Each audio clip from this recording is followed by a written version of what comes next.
So yeah, I figured I might as well maybe film a little engine assembly video. Obviously my old bearings were toast, as you can see, because this engine was sitting with the head off for quite some time. So yeah, I figured I'd film a video. Obviously I still have a lot of pieces to go, but I'll obviously piece together the videos as I go along. This is the bear stripped all the way down. You can also refer to the manual, right? And that's a really good idea because then you can make sure you got all the bits and pieces. Especially if you're taking it apart and you don't split the cases, right? You could easily drop this washer right there. There's an O-ring that's retained good, FYI. But that little washer, right? If you don't split the cases, that washer is in here. And then it topples down in. And, oh great, your case is together, right? Anyway, I'm going off on a tangent, but you can see what I mean when I slap this back together. I have to try to line them up. Okay, now you can see the cases are together, right? If you pulled out that shaft, the kickstart shaft, there's a washer on the end to space it out. That washer just falls down into the hollow there, right? Luckily, these cases come together pretty easily now. Obviously, they did not when I took it apart. You can see that void in there, right? And that's where your washer would fall. So that's something to look for if you are taking that shaft out, but the cases are not split. So yeah, I just bought my bearings off McMaster, right? It's very easy, right? They're just standard bearings for the whole bike. And, you know, all you would do is measure the outside, right? You can buy a pair of calipers. Ooh, look, that's 35 millimeter outside diameter, right? Then it's 15 on the inside, I believe. 15. Yeah, 15. Obviously, I wasn't measuring it correctly. And then the width is pretty much a set thing, but you can measure that too. It's like 10 millimeters. And, you know, you can measure your old bearing as well to do that. But you can do that for all of them, right? So for that bearing and all the other ones, you'll find it's probably going to be this part number 012801 053808 off McMaster, right? But just measure it yourself and you'll see, right? For the other side bearing, you can see, oh, it's a lot bigger of a bearing. These other bearings are the same for the kickstart shaft, sprocket gear, they're all the same bearings. This is the only other big bearing, right? So that big bearing part number that I bought, which I'll be using, is 012801057097. But once again, just measure with calipers yourself, just for a sanity check. And even the seals, right? Here's one of the crankshaft seals. Uh-oh. We got a crankshaft seal. Unfortunately, this one doesn't have a part number, but it's the same deal, right? You just measure the shaft. In that case, there's actually a bushing in there, right? You see that? I kept it in there, so don't forget. And here's one new seal. You just buy it off McMaster, right? They're standard seals even, right? I might use the new old stock ones because this one's actually gray.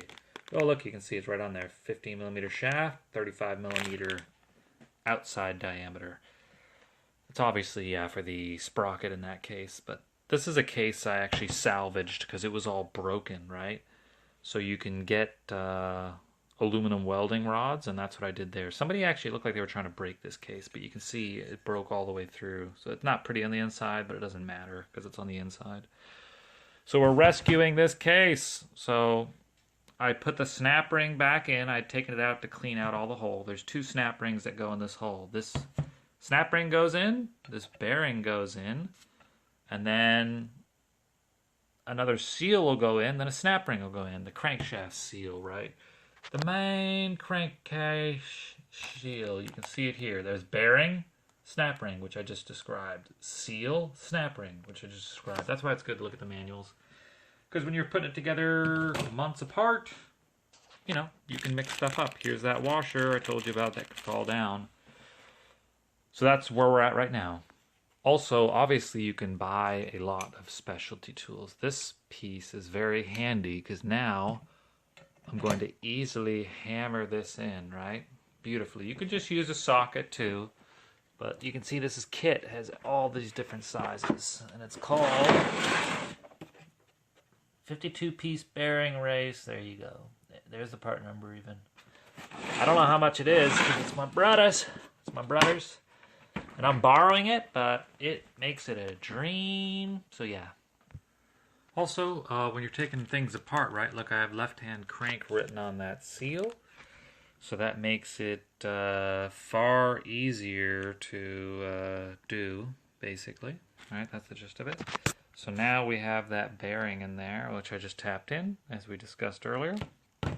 And now I'm going to put this seal in. Yep. I got this crankshaft seal in on the left-hand side of the crankcase. Now what I'm going to suggest you do is use that spacer like this.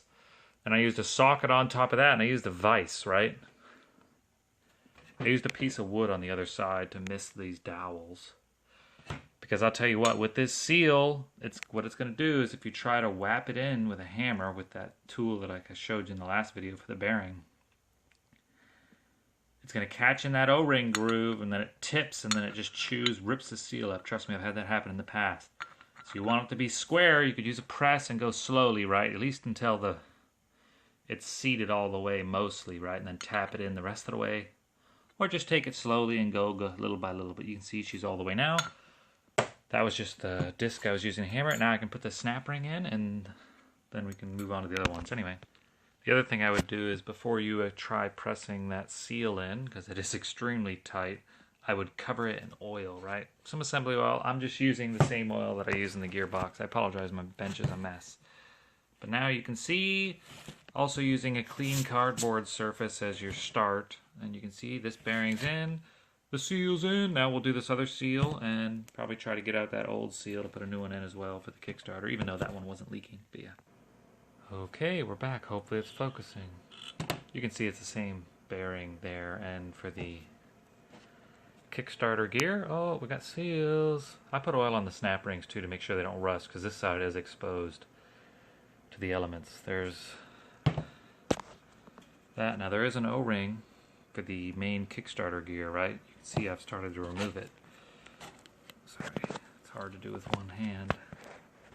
I'll try to stab it through here. I got a new old stock one, so I might as well replace this one. Whatever, I mean this one wasn't leaking anyway. But you can see there it comes. If I can just hook it out now. Sorry it's hard with the video. Now I gotta try not to mix them up. So yeah, there's the old one. And we'll put in this new one, which should be fun. And that should be mostly done for this side of the case. Now we'll move on to the other side of the case. It only has a seal and a bearing to install, because it's got a stop plate to retain that seal instead of a snap ring like this side, like we showed earlier. Anyway, that's the gist of it. Alright, now I installed the McMaster seal and that bearing. The McMaster seal, I think even the factory one can go in further like that, but then you have a stop plate on top of that to basically, obviously, stop the seal from working its way out. Now I use the vise trick again, because they like to go crooked, obviously. So that half is assembled, this half is assembled, ready for some RTV, high temp. That's just what I use, even though this is a low temp area. Just to smear. Anyway, you'll see that in the next clip. What's happened in the next video is I put the crankshaft in the freezer, and I used high temp RTV silicone, and I stabbed a whole bunch of holes in the end of the cap, because as anybody knows, this stuff likes to set up.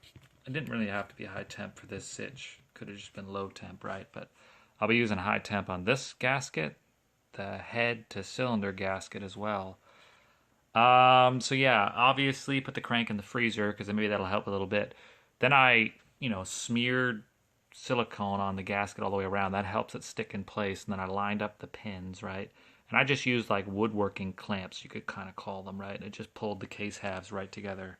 I did have this lead hammer too, which I started to crank in on one side with. That way you don't damage anything, right? That lead hammer, it's like 20 bucks on Amazon or whatever, 5-pound hammer.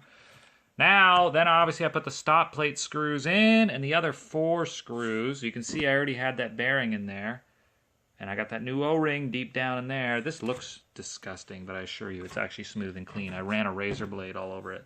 That weird black stuff you see in there is from a hole that somebody put in the block. So is that spot right there. Now we're just going to start some general assembly, right, by getting this little fork piece is what gets shoved.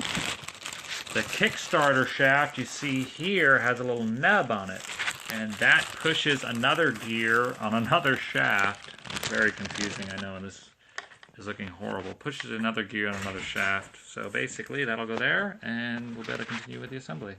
You have that little sheet metal fork. Just screw it on. Now when you're assembling the engine, there'll be a gear sitting on here. You want to be careful when you're putting the half back on that it doesn't bind up and then bend this spring fork. Because if it does, you're going to have to bend this and adjust it. Anyway, we'll get into that in a later video. So now, the next step you're going to want to do is eventually put this gear on. But you don't want to forget, you got a little bushing here. And the easiest way for you not to forget is to look at that parts manual. I should put some oil on this, because obviously it's going to help it slide on, right? So I'll do that. Put some oil. Yeah, sorry about that. The black screen start. But it's good to put oil on everything just because it's obviously going to stop it from rusting. Definitely want to get this sucker on here straight, because I can tell it's obviously going to be a little bit of a bear, because it's a tight fit. Or a fight tit, as my dad would say. I apologize, this video's gone garbage. So yeah. Alright, got that little ring on there. Let's see if it can focus. Had to tap it on with a long tube, because it was a firm fit, you could say. It's just tight tolerances. But I remember just sliding it off by hand, but there could have been some burrs right on that keyway slot right there. Now we can put the keyway in, which is right there, the little half moon, and the gear, and that washer. Now that's why it's always good to refer back to the manual, so we can see what order the parts go in. And as we see here, we got that bushing we just put in, the gear, then the washer. That's actually all one piece, anyway. But yeah, there's the washer goes on the far side, so we want to save the washer, not put it on yet. Okay, thanks for staying with us. So I used this aluminum tube that I had to tap that bushing in earlier. Now the gear is on there. I tap that on.